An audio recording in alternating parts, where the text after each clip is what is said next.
Welcome to our podcast, Sculpted and Unscripted with Dr. Azad. This is an opportunity for Dr. Azad to answer questions that regularly come up during consultations, pre-ops, and post-ops. All right, welcome to another episode of Sculpted and Unscripted. I hope everyone had a great Thanksgiving. We did. We went down to Los Angeles, visit friends and family. We had a great time. So again, today I have another surprise for you. We have a guest of honor, the one and only Legna. So if you guys, Hi, everyone. if you've been my patient, you definitely remember Legna. Legna was our medical assistant. We actually started when we were at the other place, right? Yeah. Oh my God. A lot of good memories over there. And she was with us for what, 2 years or? I mean, all in all, I've been with you guys since 2022. Yeah, 3 years. 3 years. But after 2 years, she decided to go for a year and a half. She decided to go for nursing school. She did this. It was like a fast-paced accelerated program. And she just graduated. And in fact, Sarah was at her graduation, and we saw the video. We're so proud of her. That's amazing. Thank you guys. That's I cried awesome. so much. I'm just so excited. It's a new chapter, and it's all because of you guys, really. Because I never wanted to be a nurse until I came here. Yeah, for sure. Yeah, and then she's gonna soon start I didn't know actually that there's a residency for nursing program. So that's something I just learned, and she's gonna start that, and hopefully after she'll be joining us For and sure. Azad Plastic That's the Surgery, plan. get the whole gang back together again.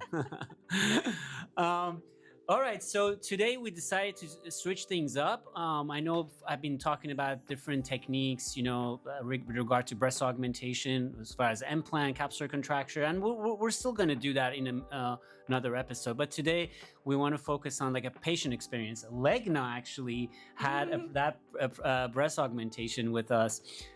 And everything went great, thank God. Oh my God. But I want to just, I wanted for audience to kind of get a different perspective of you at being a patient, and how did that journey start? When did you want to do the breast augmentation? Did we have anything to do with it, or you already knew it from the past? You want to do this? I remember when you went working with us, when we decided that I don't know, there was something that you had to wait a year or something, and you're like, you definitely put your name on the schedule a year in advance. Like, right. I was like, yeah, let's put that. Honestly, it's gonna sound crazy, but like since middle school, when like every women get like go through puberty, all my friends had like big boobs, and I'm like, where am I at? So like I knew from a very young age. And like my mom also had one, so I knew that I was not gonna be blessed with big cherries. So I knew from a very young age, honestly, that you wanted to do this. And I know you when you started with us, since we do a lot of breast augmentation, you see a lot, right? You see a lot of patients, obviously post-op, pre-ops, so just tell us about your experience, like how, for our audience, so they, how was it before, when you do obviously you decided to have one, and then you do the pre-op. Just go through the whole process and be fully honest. Oh yeah, I will. This is fully transparent. I mean, I want everyone to hear true honest. Yeah. I mean, first, and like, I think it's very important for everyone to know what a good doctor you are. I think it says a lot when you work with a doctor and you want to get, your breast done with them, because not only are you a good doctor, but you're a caring doctor. And I know you guys seen it. If you're a patient with us, he cares. He goes above and beyond. Thank you. And your work is great. So I was like, put me on schedule right now, Melissa. But it was really good. Like everyone, I think, at first I was nervous, but I knew I was in good hands, and everyone's amazing back there. So I remember being in the OR and just like closing my eyes, and I was like, let me just hurry up, and then I'll wake up with new boobs. And that's what happened. And when I woke up, I wasn't in pain or anything. It just kind of felt like everything was like stretched out. Honestly, it wasn't even that like painful. I remember we took a picture of you when you were in the vacuum. We actually got to post that, Shay, and so that everyone can see it. But how did you tell us about how did you decide? I know in your case, and I'm gonna have maybe today or another session talk about subfascial versus submuscular. And I know in your case we did it subfascial. And so go over that. Like, how did you? Because I know usually I go for the pros and cons, and then you decide. So what was the one? Well, everybody's anatomy is different, and we Yeah. talked about that, and we talked about what would be better with my anatomy. Yeah. And we went on With top of the this, muscle, it's yeah. And there was a lot of pros. Like I don't really like, to each their own, but I personally didn't like the way that it looks when it's animated when you flex your Yeah. chest. Yeah, that's Um, and on that note, that's a huge thing, and that's one of the things I have a conversation with a lot of patient that just to touch on that, I'm not dogmatic. You know, I know that there are some plastic surgeons that only place the implant under the muscle, and there are some plastic surgeons that only do it subfascial. I basically, as you mentioned, cater it to the patient anatomy. And second thing is their lifestyle. I mean, if somebody is like a bodybuilder or like constantly in the gym, then we have to tell him like what are the pros and cons if you go under the muscle. And when it regards to anatomy, you know, if you're someone that has a not much of a breast tissue at all, and that there's not much of a droop, and they're not very avid worker at the gym, then in those cases I definitely go under the muscle. So in my practice, honestly, is about 50-50. I just cater it to the anatomy and patient's lifestyle, and what more importantly, we have a huge conversation at the time of the pre-op that goes over the pros and cons, because there are a lot of patients that can fall in between, that they can have either subfascial or submuscular. So we'll discuss that, and ultimately patient and I will make a decision. So it's Right. not very dogmatic. and I think that's like, And I think in your case, Yeah. it worked great, actually. yeah, it you really know? did. It really did. Couple of things. Obviously, the pain is a little bit less, right, when you're in a subfascial. I have a very high pain tolerance, so I don't want to speak for everybody, but it was great. If I were to do it all over again, I would. Yeah, for sure. And I remember, like, a few months later, it's like, Stop. I'm gonna go big. I want to go bigger. I'm like, That's I why was I just smiled. I I was was like, just yeah, I would do it all again. I would just wait till a year, and then when he gets to 9 or 10 months, like, no, I think I'm happy with the size. No, I'm I am. I think Yeah. first, like, I'll worry about kids, and then we'll see from there. good. Maybe. yeah, that's true. How did your who took care of you? Your mom or your dad? I don't know, at home, or well, tell us about that. Like when you go, so is obviously outpatients operation. So you go home, you know, just for our audience, you know, you basically come here about an hour before hour for the pre-op, and then the surgery itself about 45 minutes to an hour, and then you be in a PACU about 45 minutes or so, or an hour, and then you go home. So tell us about the first day. So how was the first day when you went home? Like, so for our audience, so they know. Everything was just so quick. The whole day was just like super, super quick. I got discharged. I don't remember the ride home because Yeah. those minutes. And I think you were the last surgery, because you were Was like, I? weren't you helping us during the daytime or something? I can't I thought- remember. yeah, I think It you was were all the a last blur. one. Mhm. So I went home. My mom helped me. Yeah. My mom got the day off. But honestly, I didn't even need that much help Okay. because I wasn't in pain. In I didn't pain. really take medications like that. The only thing is, like, obviously you can't lift anything heavy. Did you take a lot of pain meds on the first night or not really? I took acetaminophen Yeah. that day, Tylenol. that first day. Yeah. And that's another thing, we give you adequate amount of pain medicine like Tylenol, muscle relaxer, and even the narcotics, but I highly recommend patients that do not take the narcotics. They don't, and most of the time, especially subfascial augmentation, they don't need to take Right. the narcotics. You know? Right. Yeah. But everyone's different. So, Yeah. I mean, that's why we have it. Just That's in why we case have if it. you need Exactly. it, Everyone yeah. pain tolerance Mhm. is definitely different. Right. So you were able to like go to the bathroom by yourself, and then even the first night. Yeah, right? the first night. So Yeah. I had my boyfriend there, and I felt when I took off for the first time my bra, I felt like my implants were gonna roll out of my chest. Yeah. I felt like the secureness of the bra Yeah. helped so much. Yeah. So I had it on all the time, and also Yeah. like you tell us. Yeah, you know, exactly. I'm I like- say to keep it on definitely for three But it months. helps. Like I think like with like the pain, like the pressure, it Yeah. also helps.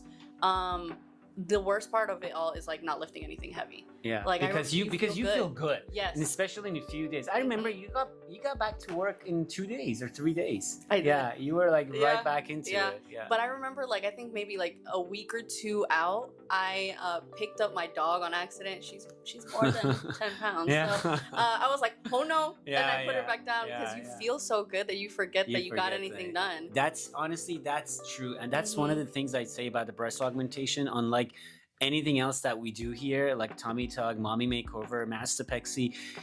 You constantly have to remind yourself that you're not supposed to do certain things, you Mhm. know, because you feel great. Right. Honestly, I feel like one of the, and that's why I love this operation, because the results are almost instantaneous, and the recovery is much faster. Yeah. And for the most part, the patients are happy. How long did it take you to feel like, okay, you know what, I'm really back to what I'm your normal? It Like was a few super days? quick, yeah, Yeah. a few days. And I'm glad that I did it because at least like I can basically tell patients how it is. Like Yeah. you know, for example, like the like 1 day post-op, they're like, "Oh my God, why does it look like this?" I'm like, "Oh, it's normal. It's okay. Yeah. I've been through it too." So I kind of like giving my testimony sometimes to patients. Yeah. Because I obviously know, they that's freak great. out. And, Exactly, yeah. exactly. And then, do you feel like, and I say that to patients too, and I don't know if you had that experience or not. Mhm. It's that they're not twins, you know, they're not twins, and they, even when we place the implant, they don't act the same way. I mean, one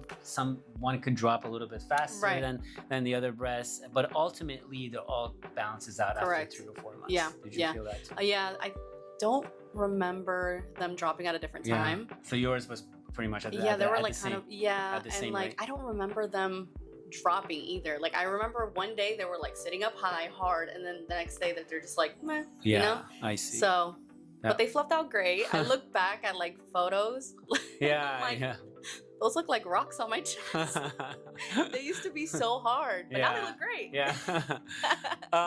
Tell us more about how do you decide to pick your size? I know we have a Crystal X, so tell us about Mhm. our audience about that Yeah, experience. so if you don't know what the Crystal X is, basically we take 3 photos of your chest, and then we can kind of see how big your chest is with the implant size. So I actually went 330 cc's, and that's my biggest.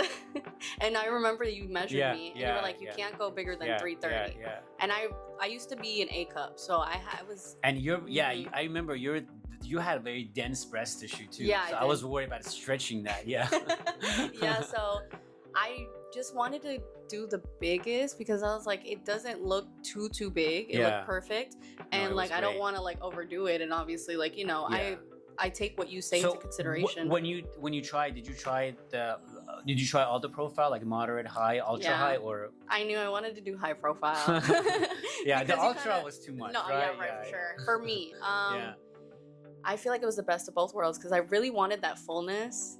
And yeah, I think Yeah, it was perfect for that- me. The Crystal X, it really is, and that's what differentiates us from like different plastic surgery places. I don't really know anybody else who has that Crystal Yeah, X. they usually use it like the sizers and Yeah. stuff, or showing a picture of someone similar to you. But I truly believe Crystal X, the AI, is by Mhm. far the best. Again, it's not, no one can say it's 100%, Right. but it's the closest thing Yeah, that kind of gets you Mhm. where you want to go. yeah, And it's super easy. I mean, you just there, and then I know you and Shay and Tori, like, you guys already been through it so many times, so you Yeah. can help the patients, you know, And it's- guide them through. and it's you know? exciting, you know. It's kind of like you're seeing what you will potentially look like. It's Yeah. super exciting. Yeah, exactly. Are you planning to getting another one? I know you got some point you have to change it, but not anytime soon, right? Not until you Find out on the next episode. I don't know. We'll see. Yeah. Okay. Anything else that you felt like the audience should know about your experience? I know everything seems to be pretty good as far as the pain and everything. Anything that you would think they should do ahead of time, or obviously, you know, wait for the Mhm. right moment. I always Yeah. say that, you know, if you're planning to have a kid, I always say Yep. a year or two, definitely don't do it. Make sure you have a kid and then have the baby. Yeah, I mean, have it the doesn't implantation. just go like towards you, but for like everyone who's interested in a breast augmentation, do your research. Yeah, Yeah. exactly. I second that. I mean, you Mhm. want, obviously, you want to go to a board certified plastic surgeon. Yes. That's always given. But you also want to go to a practice that do this on a daily basis. You know, like you want to go to a highly specialized practice that does breast augmentation almost on Mhm. a And a daily doctor basis. that cares about you. Thank you. All right, perfect. Thank you so much for coming course. here today, Of and we course. really appreciate you. By the way, Legna still help us in and out. You know, like Tori's gone now for till mid-January, so Legna will be helping us, and Mhm. we really So if really you see me, appreciate say that. hi. All right, everyone. Hope everyone have a great time, and we'll see you next time. Please subscribe if you haven't, comment, like, and yeah, we'll see you soon. Bye, guys. Thank you for joining us for Sculpted and Unscripted with Dr. Azad. Join us next time for another exciting episode.